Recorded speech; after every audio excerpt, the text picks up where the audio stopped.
안녕하세요. 어렵고 까다로운 보험을 속 시원하게 알려드리는 셀리 언니예요. 여러분, 제가 드디어 대뇌 동맥류 진단을 받고 보험금 7천만 원을 받았습니다. 이것은 좋은 일일까요? 나쁜 일일까요? 제가 11월 달에 대뇌 동맥류 진단을 처음 받고 제가 과연 보험금을 받을 수 있을까요? 라는 제목으로 영상을 찍은 적이 있는데요. 오늘은 그 이후에 보험금 나오게 된 과정을 설명을 드리려고 합니다. 지난번에 찍은 방송 내용을 잠깐 복습을 해보면 제가 대뇌 동맥류 진단을 받기는 했지만 사이즈가 굉장히 작고 그리고 리스크가 별로 높지 않은 위치이기 때문에 크게 걱정할 필요가 없다. 의사 선생님 말씀으로는 평생 터지지 않을 거니까 걱정하지 마시고 한 1년이나 2년에 한 번씩 추적 관찰만 하면 되겠다 라고 말씀을 하셨어요. 그런데 제가 대뇌 동맥류라고 하는 질병 이름을 듣자마자 보험회사에 근무를 하다 보니까 저거 뇌혈관 질병인데 저거 진단비 받을 수 있는데 라는 생각이 들어서 보험금을 청구해보고 싶었죠. 그래서 보험금을 청구하기 위해서는 뇌혈관 조영술이라고 하는 걸 시행을 해야 하고 그리고 그래야 의사 선생님이 최종 진단을 체크를 하고 진단서를 끊어주실 수 있다라는 말씀을 드렸어요. 그래서 제가 진단서를 끊어서 보험금 청구를 한 거죠. 여기 보시면 뇌혈관 조연술 검사 결과지에 보면 1.5mm에 불과하는 매우 작은 사이즈라서 위험하지 않다라는 내용이 나와 있는 거예요. 그리고 제가 가입한 신한생명에 있는 통합건강보험이라고 하는 곳에 제가 뇌혈관 진단비가 7천만 원이 있고요. 뇌혈관 수술비가 3천만 원이 들어있다라는 내용도 말씀을 드렸어요. 그리고 암진단비도 1억이나 들어있죠. 그래서 제가 지난번에 말씀드릴 때 보험료가 다소 비싸기는 하지만 똘똘한 보험 한 건을 가져가겠다라는 생각으로 이 보험을 가입을 한 거였어요. 그래서 2024년도에 이 보험이 출시가 되면서 다른 보험사에서는 뇌혈관 질환 진단비가 7천만 원씩 들어가지도 않고 보통은 많이 들어가면 3천만 원 이렇게 인수가 되는 상태였는데 신한생명에서 무려 7천만 원이나 인수를 해주는 시기여서 제가 얼른 가입을 했던 거죠. 그리고 뇌혈관 질환 정의는 이렇게 MRI나 또는 뇌혈관 조영술 또 이런 여러 가지 검사를 통해서 의사로부터 뇌혈관 질환이다라는 진단서를 받아야 보험금을 받으실 수 있다라는 내용도 말씀을 드렸고요. 뇌혈관 질환 분류표에 제가 받은 진단서에 기타 뇌혈관 질환 해가지고 I67 코드를 받았다라는 보험금을 청구하고 나서 드디어 2025년 12월 12일 날 총 지급 보험료 7,010만 원 이렇게 해서 지급이 되었습니다라고 신한생명에서 신한라이프에서 이렇게 저한테 알림톡을 보냈어요. 그래서 제가 신한라이프로 홈페이지로 들어가서 보험금 지급 내역을 검색을 다시 해봤습니다. 신한통합건강보험에서 뇌혈관 질환 진단비 7천만 원. 여기에 이제 보통은 7일 안에 지급이 되어야 되는데 현장 조사 실사를 통해서 지급이 돼야 되므로 좀 기간이 지체가 돼서 지연 이자까지 해서 총 7,012만 5,663원이 지급이 됐고요. 그리고 제가 하루 입원을 했기 때문에 간호간병 통합서비스에서 10만 원이 또 지급이 돼서 총 지급액은 7,022만 5,663원이 지급이 되었다라는 걸 말씀을 드립니다. 자, 그러면 제가 실제로 입원한 날은 11월 3일 날 최초로 진단금을 받았고요. 그리고 보험금을 받은 날은 12월 12일 날 받았으니까 처음 진단을 받은 날로부터 한 달 넘게 걸렸잖아요. 그러면 이렇게 보험금이 지급되기까지 어떠한 과정을 거쳐서 지급이 되는지 저에게 발송된 알림톡을 토대로 해서 설명을 한번 드려보도록 할게요. 여기 보시면 제가 보험금 신청을 했는데 그날이 언제냐면 11월 19일 이제 보험금이 접수가 되었습니다 라고 저한테 알림톡이 온 거예요. 제가 11월 3일 날 진단을 받고 11월 19일 날 보험금 신청이 접수되었다라는 알림톡을 받은 거죠. 그리고 나서 11월 19일 날 저한테 심사 담당자가 정해졌어요 라고 또 알림톡이 왔죠. 그러니까 보험금 접수를 하면 이 보험금이 나가는데 특별한 문제가 없는지 검사를 하기 위해서 심사자가 정해지거든요. 그래서 그 심사자가 정해졌다라고 저한테 알림톡이 온 거고요. 그래서 요거는 워낙 보험 금액도 크고 또 가입한 지 한 1년여 정도 시간이 지났기 때문에 현장 심사가 이루어진다라고 보험금 현장 심사가 진행이 돼요라고 알림톡이 왔어요. 그래서 제가 아까 보험금은 며칠 안에 지급이 돼야 된다라고 말씀드렸죠? 7일 이내에 지급이 되어야 되는데 현장 심사가 이루어질 경우 보험금 지급이 지연이 되잖아요. 그럴 경우에는 반드시 안내를 하도록 되어 있어요. 그래서 현장 심사가 진행이 됩니다 라고 안내를 했고요. 그리고 보험금 처리가 지연이 되어 안내드려요 라고 알림톡이 또 왔어요. 그래서 19일 날 접수가 되었는데 현장 심사가 진행될 경우에는 이렇게 최종 2025년 12월 22일까지 지연될 수 있다라고 안내 문자가 온 거죠. 그러고 나서 보험금 지급이 됐는데 어떻게 이제 진행이 됐느냐, 현장 심사가 이루어졌다라고 말씀을 드렸잖아요.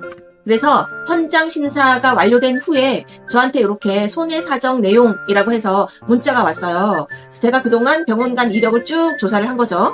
그래서 윌스 기념병원에서 이렇게 제가 진료를 받았고, 그리고 그 윌스 기념병원 이외에 광교 윌렛과라고 하는 곳에서 제가 건강검진을 하면서 고혈압, 고지혈증 진단을 받았다라는 내용이 나와 있고요.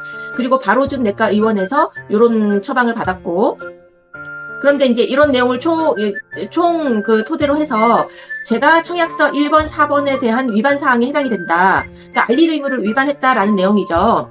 그러니까 어떤 내용을 위반을 했느냐. 청약서 1번, 4번 알릴 의무에 해당이 되는 3번 치료 내용을 고지하지 않았다라는 거죠. 제가 보험을 가입을 한 게 2024년도 8월 28일 날 보험을 가입을 했는데 여기 보시면 바로준 내과에서 2024년 7월 8일까지 7월 8일 날 제가 병원에 간 이력이 있었던 거예요. 그런데 거기에 요거 이외에 여기 보면 윌스 기념병원에 2024년 6월 24일 날 우측 척골 충돌 증후군이라고 하는 질병으로 통원 치료를 했고요. 주사 치료를 했죠. 그리고 이제 뭐 고혈압, 고지혈 이런 내용으로 약물 처방을 받았다라는 내용인데, 제가 보험을 24년도 8월 28일 날 가입을 했잖아요. 그런데 여기 보시면 윌스 기념병원에서 6월 24일 보험 가입한 8월 28일부터 3개월 이내에 해당이 되죠. 요때 우측 척골 충돌 증후군으로 치료를 받았다라는 내용을 제가 고지를 안 했다는 거예요. 그래서 저도 보험 가입할 때 요 내용을 깜빡 잊어버리고 제가 손목 아파서 치료한 내용을 고지를 했지만 3개월 안에 치료한 내용을 고지를 안 한 거죠. 제가 그 이전부터 손목이 아파서 치료받은 이력이 있거든요. 그런데 저는 한 두세 달에 한 번씩 병원에 가서 주사를 맞았는데 마지막 6월 24일 날 치료받은 것이 3개월 이내라는 사실을 인지를 못한 거예요. 그래서 요거를 고지를 빼먹었다라고 해서 알릴 의무 위반이다라고 판정이 내린 거죠. 여기 보시면 최종 검토사항에서 위 알릴 의무 위반의 효과를 적용을 해서 검토한 의견이다 라고 해서 문자가 왔고요. 알릴 의무 위반 효과 이렇게 해가지고 계약을 해지하거나 보장을 제한할 수 있습니다 라는 내용을 명시를 했고요. 그런데 이번에 청구한 보험금에 대한 손해액, 보험금 사정에 크게 영향을 미친 사항이 있느냐라고 검토를 해봤더니 해당 사항이 없다라고 최종 결론이 난 거죠. 그래서 제가 12월 12일 날 보험금 지급이 완료되었다라는 문자를 받게 된 거죠. 그러면 이번에 청구한 뇌혈관 질환에 대한 진단비를 받는 데에는 요 손목 치료에 대한 부분이 알릴 의무 위반이었다 하더라도 보험금은 지급이 되었어요. 그런데 알릴 의무 위반일 경우에는 계약을 해지할 수도 있죠. 그러니까 보험금을 지급을 하고 계약은 해지할 수도 있는데 계약이 해지되지 않고 그대로 잘 유지가 되고 있어요. 그래서 왜 계약이 해지되지 않았느냐라는 내용을 한번 검토를 해보면요. 제가 지난번에 알릴 의무 위반 사항에 대해서도 방송을 한 적이 있는데 거기 약관에 보면 알릴 의무 위반의 효과라고 해서 회사가 계약을 해지하거나 보장을 제한을 할 수 있습니다. 그러나 다음 중 한 가지 해당될 때에는 계약을 해지하거나 보장을 제한할 수 없습니다 라고 약관에 명시가 되어 있고요. 어떨 때 계약을 해지하거나 보장을 제한할 수 없느냐, 회사가 그 사실을 안 날로부터 1개월 이상 지났거나 보장 개시일로부터 보험금 지급 사유가 발생하지 않고 2년이 지난 경우, 그 다음에 계약을 체결한 날로부터 3년이 지났을 경우는 계약을 해지하거나 보장을 제한할 수 없다라고 약관에 명시가 되어 있죠. 그런데 제가 신한라이프에 1월 달에 손목 수술을 하고 보험금을 청구해서 수술비를 받은 적이 있거든요. 여기 보시면 2025년 1월 26일 날 제가 수술비 50만 원을 받았죠. 그런데 이 수술비를 어떤 질병으로 수술비를 받았느냐? 여기 보시면 2025년 1월 26일 날 제가 우측 척골 충돌 증후군으로 우측 척골 단출술을 시행을 했다라는 내용이 이 진단서에 써 있잖아요. 그래서 이 진단서를 제출을 하고 여기 나와 있는 수술비를 받았죠. 그럼 앞에 나온 다음 중 한 가지에 해당되지 않는 때에는 계약을 해지하거나 보장을 제한할 수 없다라고 나와 있죠. 거기 보면 회사가 그 사실을 안 날로부터 1개월 이상 지났거나 라고 나와 있죠. 그러면 여기 보시면 제가 2025년도에 우측 척골 단축술을 해서 수술비를 받았다라는 내용이 나와 있죠. 그러면 지금이 12월 달이니까 1개월이 훨씬 지났잖아요. 그러니까 회사가 알리르 의무 위반을 안 날로부터 1개월이 지났기 때문에 이 계약을 해지할 수가 없는 거죠. 물론 신한생명에서 제가 1월 달에 이러한 수술을 하고 나서 수술비를 지급을 할 때 따로 현장 실사는 하지 않았어요. 그냥 바로 수술비가 지급이 됐죠. 이 알리르 의무 위반 사항을 알았는지 몰랐는지까지는 제가 확인할 수는 없지만 제가 알리르 의무 위반 사항이 있었어도 그 질병으로 1월 달에 수술을 했고 그리고 보험금을 지급을 받았기 때문에 회사가 그 사실을 안 날로부터 1개월이 지났기 때문에 그 알리르 의무 위반을 이유로 계약을 해지하거나 보장을 제한할 수 없는 사유가 된 거죠. 그래서 저는 뇌혈관 질환 진단비 7천만 원도 지급을 받았고 보험도 해지되지 않은 상태로 앞으로도 계속 보험을 유지할 수 있는 그런 상태가 되었다라는 말씀을 드립니다. 물론 제가 이 알리르 의무 위반을 제가 이거를 인지한 상태에서 일부러 보험금을 지급받을 목적으로 알리르 의무를 위반한 건 아니고요. 저도 그 치료를 받은 게 3개월 이내에 해당이 되는지 안 되는지 인지하지 않은 상태에서 알리르 의무 위반이 해당이 되었다라는 사실을 다시 한번 분명하게 말씀을 드리고 고의가 아니었다라는 말씀을 드리고 이러이러한 사유로 보험금을 받았고 회사는 이러한 사유로 계약을 해지할 수 없고 보장을 제한할 수 없다라는 사실을 다시 한번 말씀을 드립니다. 그래서 제가 물론 뇌혈관 질환 진단으로 7천만 원이라고 하는 보험금을 받았지만 이게 좋은 일일까요? 나쁜 일일까요?